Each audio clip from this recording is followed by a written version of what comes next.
Cinema Classics is brought to you by the Gateway Film Center, 1550 North High Street, Columbus, Ohio.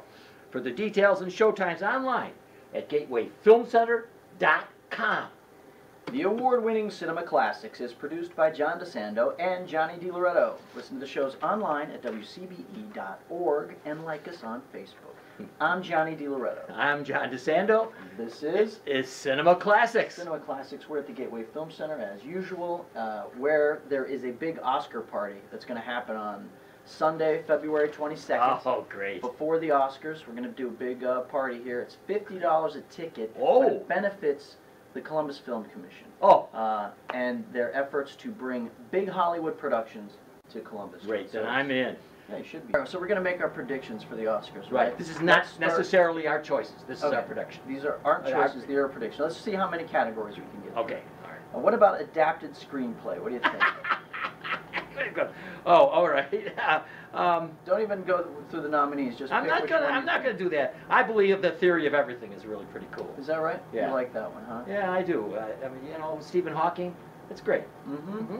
I think What you about might you? be right. Just to be contrarian, I will say that I think Paul Thomas Anderson did a really wonderful job with Thomas Pynchon's book. And I think Inherent Vice, though it has no sort of award steam gathered, so probably not. I think Imitation Game is up there too. You know, American Sniper might sneak in there as well. Yeah, I know. Just because based on its commercial Yeah, success. that guy is Okay, how about an original screenplay? Oh, yeah. Well, I think it's going to be... Oh, my Lord. There's the good ones. Yeah. That might be one of the toughest categories. It is. Birdman, Boyhood, Foxcatcher, Grand Budapest Hotel, or Nightcrawler. Yeah, boy. Although I'm impressed by Boyhood, I don't think its screenplay is that exciting. But right. Sure, as we'll know by the end of this show, I love Birdman, and I'm pulling for it, even though I might have gone for Grand Budapest Hotel. Not gone for. That is, think what's going to get. I got to tell you, I think it is the one that deserves it. Which one? Grand Budapest Hotel, and I would love to see it win. Right. But I'm going to predict that it's going to go to Birdman. Yeah. Okay. Okay? Yep. Director. That brings us to director. Right. So, Alejandro Inarritu for Birdman, Linklater for Boyhood, Bennett Miller, Foxcatcher, Wes Anderson, Budapest Hotel, and Morton Tildum for The Imitation Game. Right. Not a chance. That guy doesn't have a chance. I'll tell you who has a chance. Boyhood. Yeah, this one's going to Linklater. You're right. And the consolation prize for Inarritu is going to be the screenplay prize. For Birdman. Yeah. And the reason I'm saying that about Boyhood, which I think you might agree, is that the whole context of that 12 years with the same actors adds heft to otherwise a fine screenplay. Yeah. I mean, if it didn't have that hook, exactly, it would be just sort of pedestrian. Yes. Okay, supporting actress. Oh, what do you think? I don't know. We got Patricia Arquette in Boyhood, Laura Dern in Wild, Keira Knightley in The Imitation Game, Emma Stone in Birdman, Meryl Streep Into the Woods. Right. Well, it isn't Streep. It's not Streep. It's not Emma Stone. Right. It's not Keira Knightley. It's going to be Patricia Arquette or Laura Dern. Right. And which one do you say? My money is on Patricia Arquette.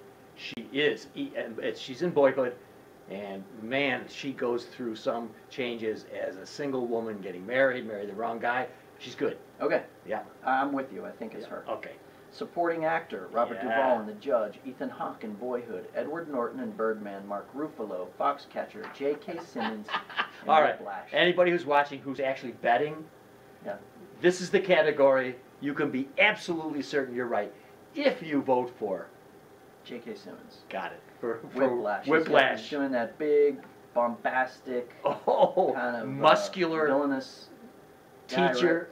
Guy, right? He's beating the heck out of Miles Teller, the drummer. Yeah. There's blood all over the set. It's great stuff. It's a big scenery-chewing part. I mean, your word is a good one. Bombastic. It is great, but it's unavoidable and unforgettable. Maybe one of the tougher categories here is Best Actress.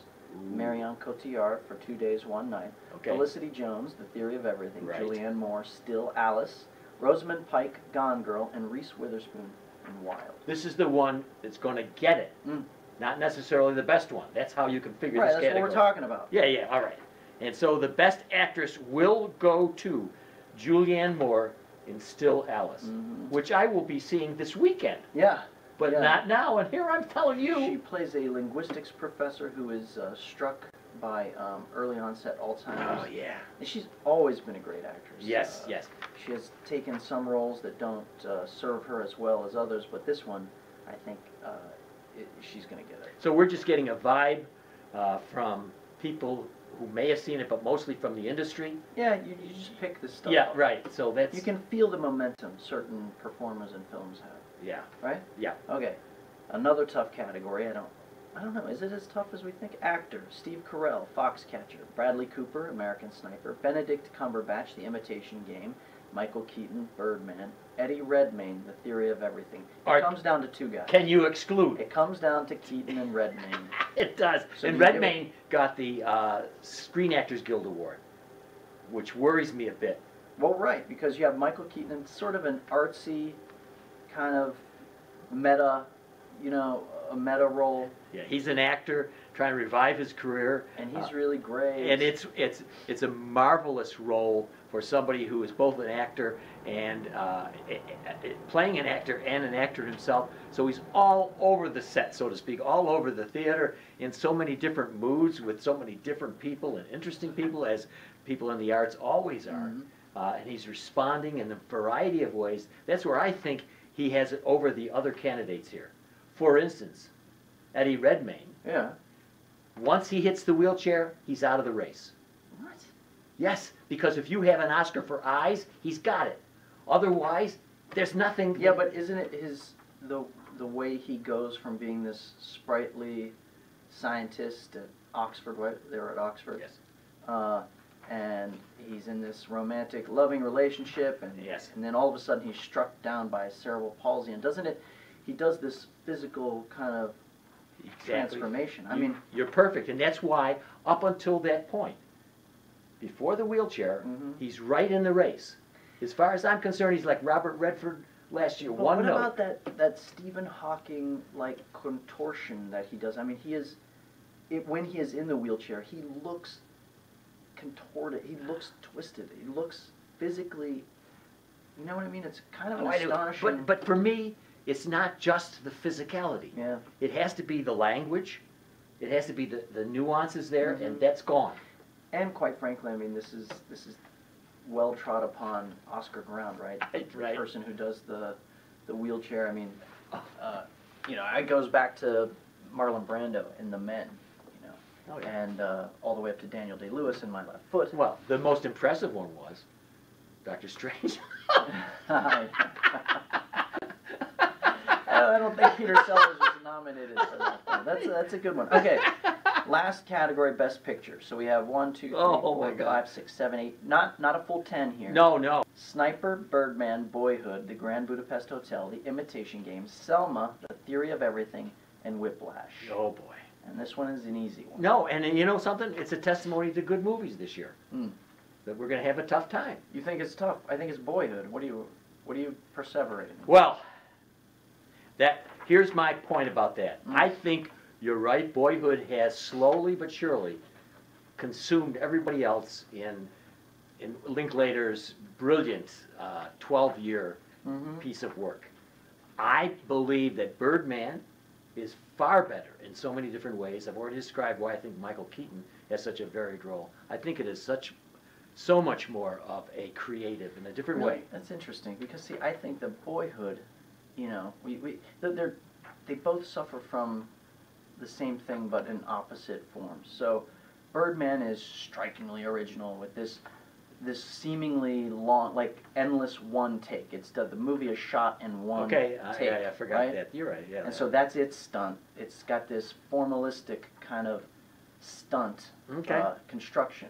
Boyhood, on the other hand, takes this sort of really bold analog kind of approach to filmmaking. Wonderful. Where it's like a 12-year movie in the making, But ultimately, I think that Birdman's what would you call that? Its virtuosity is in service of something not quite as interesting as I think it is, and Boyhood's stunt is also in service of something not quite as interesting as it thinks it is. Well, Boyhood for me is a flat line about life. Mhm. And if you can sit there for almost 3 hours and enjoy, which I did, you're just looking at life. Yeah. Best line being, we're just doing the best we can because nobody has an answer. Yeah. Now, with Birdman, I like your term, the formalism part of it. I love all of the creative elements of that that do reflect the zany, egocentric, soaring world, so to speak, Yeah.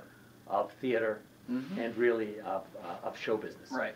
And so but I think you're right. I think that Boyhood is going to get it for all the reasons that we have mentioned. Mhm. That is because it's such an unusual picture and such a really great one in a low-key way. Right. I think you're right. But then, of course, you always have your theory, the split theory. Yeah, yeah, the split theory.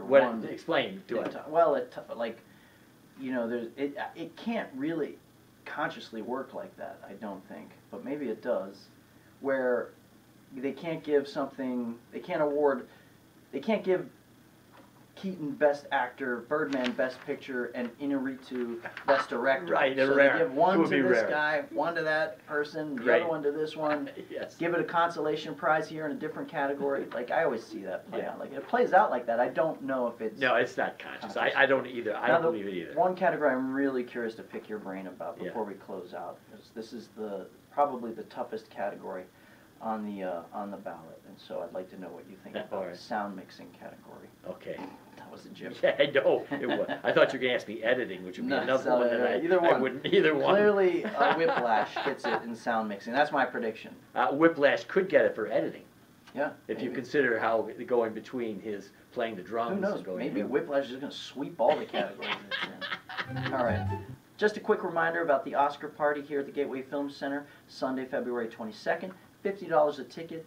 Those proceeds go to benefit Film Columbus, the Film Commission of Columbus, to bring Hollywood productions right here to town.